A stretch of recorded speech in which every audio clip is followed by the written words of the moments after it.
सभी को जय मसीह की। इस वीडियो में जुड़ने के लिए आपका धन्यवाद है। अगर आपने अभी तक हमारे चैनल को सब्सक्राइब नहीं किया है तो जल्दी सब्सक्राइब करें और साथ ही में बेल आइकन को भी दबाएं ताकि आप हमारे अपडेट्स और वीडियोस मिलते रहें। सुसमाचार बांटने के लिए आप हमारी मदद कर सकते हैं। इसके लिए आप फेसबुक, ट्विटर और इंस्टाग्राम पर जुड़ें। आशा है आज का संदेश आपको आशीष देगा। जब परमेश्वर का वचन यूं कहता है कि तुम व्यभिचार ना करना, तो इसका मतलब यह है कि जब पति पत्नी जब परमेश्वर के उपस्थिति में आते हैं और एक दूसरे के साथ सुख दुख, गरीबी अमीरी, धूप छांव, हर जगह पर यह कसम खाते हैं कि हम एक दूसरे का साथ निभाएंगे, और जो पति का शरीर है वो पत्नी का अधिकार में आता है, और जो पत्नी का शरीर है वो पति के अधिकार में आता है। दोनों अलग होते हैं और परमेश्वर के सामने वाचा के अंतर वो एक हो जाते हैं और उनके बीच में कोई दरार नहीं रहती। मगर इसके अंदर ऐसा है, अगर आप हमारी मैरिज कॉन्फ्रेंस में बैठे हैं तो परमेश्वर यूं कहता है जो शादी का बिस्तर है वो सबसे पवित्र जगह है। परमेश्वर का कलाम कहता है जो शादी है उसको होली मैट्रिमोनी कहा जाता है, यानी कि पवित्र विवाह। बाइबल बताती है जो सबसे पहला विवाह था वो आदम और हव्वा का था। जो सबसे पहला रिश्ता परमेश्वर ने बनाया वो माँ बाप बेटे का नहीं बनाया, भाई बहन का नहीं बनाया, वो बनाया है पति और पत्नी का। उसके बाद हम देखते हैं यीशु मसीह अपना पहला चमत्कार कहां दिखाते हैं? काना की शादी के अंदर, जब वहां पे वो पानी के घड़ों के अंदर दाख रस डाल देते हैं। और तीसरी बारी में जब यीशु मसीह आएंगे उसको बोलते हैं कलीसिया की शादी, दूल्हा आने वाला है, कलीसिया को साथ ले जाने वाला है। इसका मतलब ये नहीं है कि यीशु मसीह आएंगे मुझसे शादी करेंगे, उमाकांतों से शादी करेंगे, आप सबसे शादी करेंगे। ये एक उदाहरण के तौर पे दिया गया है। कलीसिया एक दुल्हन के रूप में है और परमेश्वर पूरी वेग से, पूरी सामर्थ्य से अपनी दुल्हन को लेने आने वाले हैं। जिनकी शादी नहीं हुई है वो समझते हैं जब दूल्हा आने वाला होता है तो सबसे ज्यादा जो खलबली मचती है वो दुल्हन के कमरे में मचती है। वो पहुंच गया गली के नुक्कड़ तक, वो आ रहा है, ढोल बज रहे हैं, तो वो हमारा प्रभु भी आ रहा है। आसमान के तारे इसका गवाही दे रहे हैं। चांद का कलर बदल चुका है, सूरज का कलर बदल चुका है, सूरज की जो दिशा है वो बदल चुकी है। ये गवाही को देता है कि हमारा दूल्हा भी आने वाला है, तो हम सब तैयारी में रहें। तो मैं इसी तरीके से बता रहा था, जो व्यभिचार है वो जब पति या पत्नी दोनों में से एक जन जो परमेश्वर के सामने बांधा हुआ वाचा है उसके बाहर जाते हैं और किसी और के शरीर के ऊपर या किसी और की चीज के ऊपर के साथ अपना वो रिश्ता कायम करते हैं जो उसको अपने पति या पत्नी से साथ करना चाहिए था, तो परमेश्वर उसको पाप गिनता है। क्योंकि नंबर 1, आप अपने जो परमेश्वर के सामने की हुई वाचा है उसको तोड़ रहे हैं। नंबर 2, आप किसी और के शरीर को भी नष्ट कर रहे हैं, उसको भी पाप में गिरा रहे हैं। ये जो 10 आज्ञा है, 10 आज्ञा में केवल यही एक ऐसी आज्ञा है जो आदमी शायद अकेला नहीं कर सकता।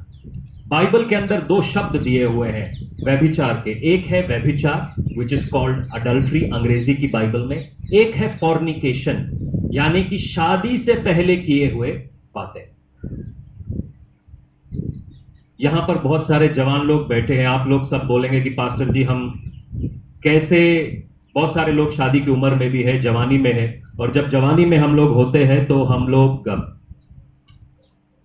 बहुत सारी चीजों को देखते हैं, टीवी पर देखते हैं, इंटरनेट के ऊपर देखते हैं, फेसबुक के ऊपर देखते हैं, और हमारी नजरें उनकी ओर चिपक जाती हैं। तो हम सभी को लगता है कि हमारे पास एक ऐसा बॉयफ्रेंड होना चाहिए, एक ऐसी गर्लफ्रेंड होना चाहिए, और मन में लालसा जागती है।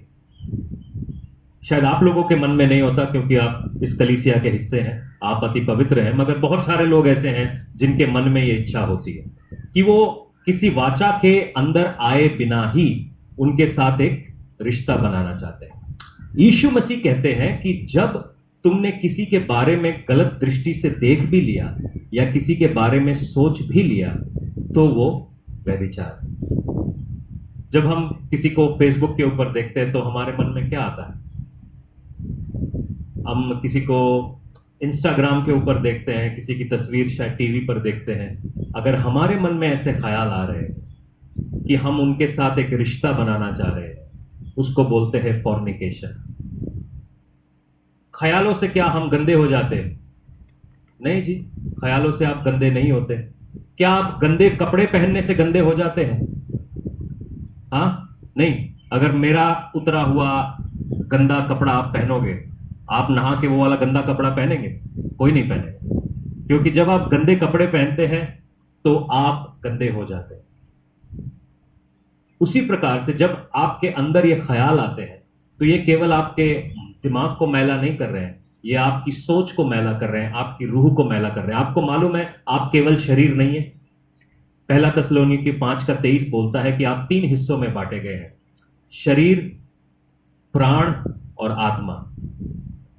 और जब हम किसी व्यक्ति के साथ गलत संबंध इकट्ठा या संबंध बनाते हैं, बेशक वो शादी से बाहर है या शादी से पहले है या शादी के बाद है, तो हम केवल अपने शरीर को पल्यूट नहीं कर रहे।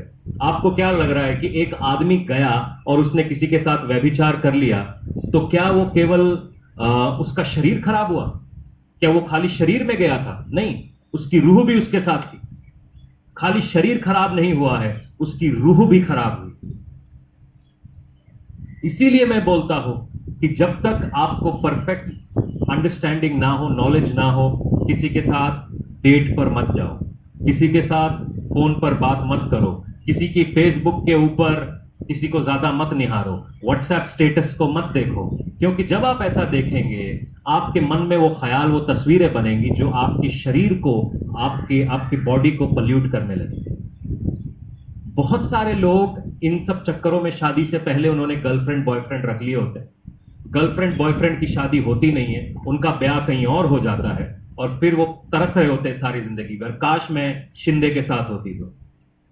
मगर अभी तुम शिंदे के साथ नहीं हो, अब मिंदे के साथ हो। तुम मिंदे के साथ तुमने वाचा बांधी, अब मिंदे के बारे में सोचो। शिंदा गया तो ये गंदगी धोने में उनकी सारी उम्र निकल जाती, तो वो काम करना ही क्यों जहां पे हम फंस जाए। परमेश्वर का कलाम साफ कहता है कि आप अपने आप को पवित्र रखिए, और इसीलिए परमेश्वर के इन वचन में लिखा है कि आप thou shall not commit adultery। हम लोग सोचते हैं कि केवल ये खाली शारीरिक बात है, ये शारीरिक बात नहीं है, ये आत्मिक बात है। कभी भी आप किसी के साथ आपके मानसिक संबंध बना रहे हैं, मानसिक संबंध मालूम है कैसे बनते हैं? आप किसी को फोन करते रहिए, फोन करते रहिए, मिलते रहिए, बात करते रहिए, आपके मानसिक संबंध बन जाएंगे। बहुत सारे लोगों के फोन कॉल्स हमारे को आते हैं। एक खास फोन कॉल हमारे पास आता है और वो भाई दुष्ट आत्मा से पीड़ित है, और ये जो दुष्ट आत्मा है ये क्या कर रही है कि ये भाई किसी को भी प्रीच करते हुए देख रहा है, किसी भी बहन को प्रीच करते हुए देखते हैं तो इनके मन में गंदे ख्याल आते हैं उस बहन के बारे में। बहुत सारे लोग इसी ख्याल के नीचे हैं। बहुत सारे लोग अपने पासपान के बारे में, अपने सिस्टर जो उनकी सेवकाई कर रहे हैं उनके बारे में उनके मनों में गंदे ख्याल आते हैं।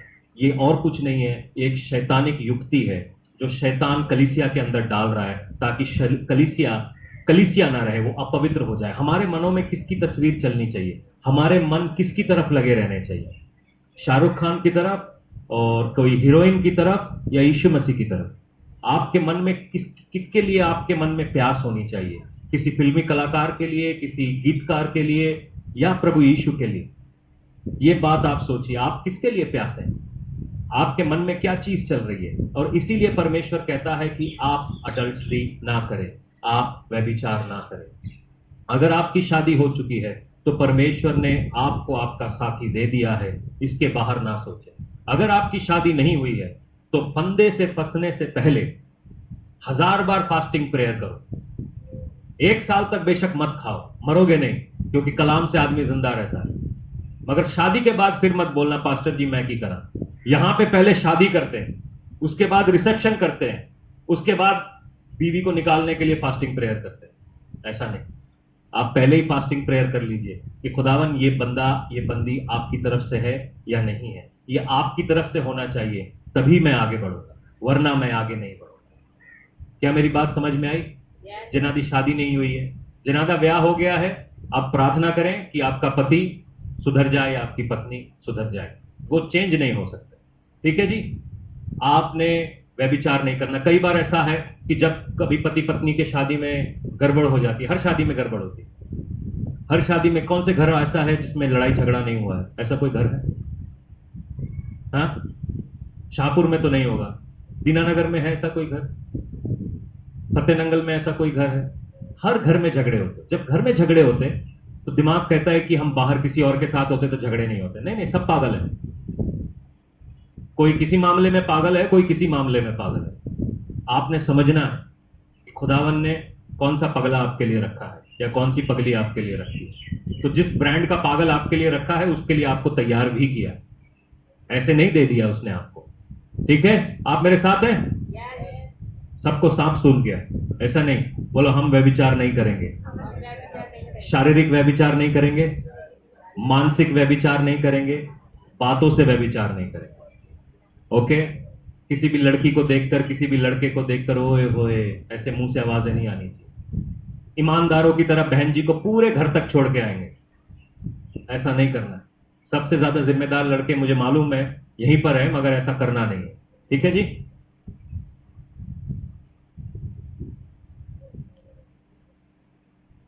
मत्ती 5:27 में प्रभु यीशु मसीह क्या कहते हैं, सुन लीजिए।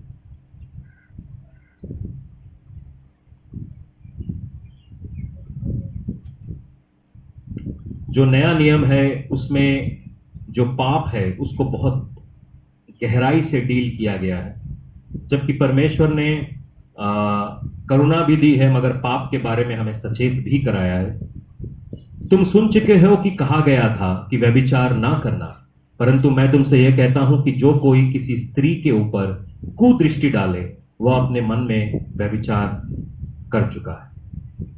इसमें खाली स्त्री नहीं है, या कोई किसी भाई के ऊपर भी कुदृष्टि डाले जो आपके साथ शादी में नहीं। कुदृष्टि का मतलब जो आपका नहीं है आप उसके लिए जाएं तो आप व्यभिचार कर चुके हैं।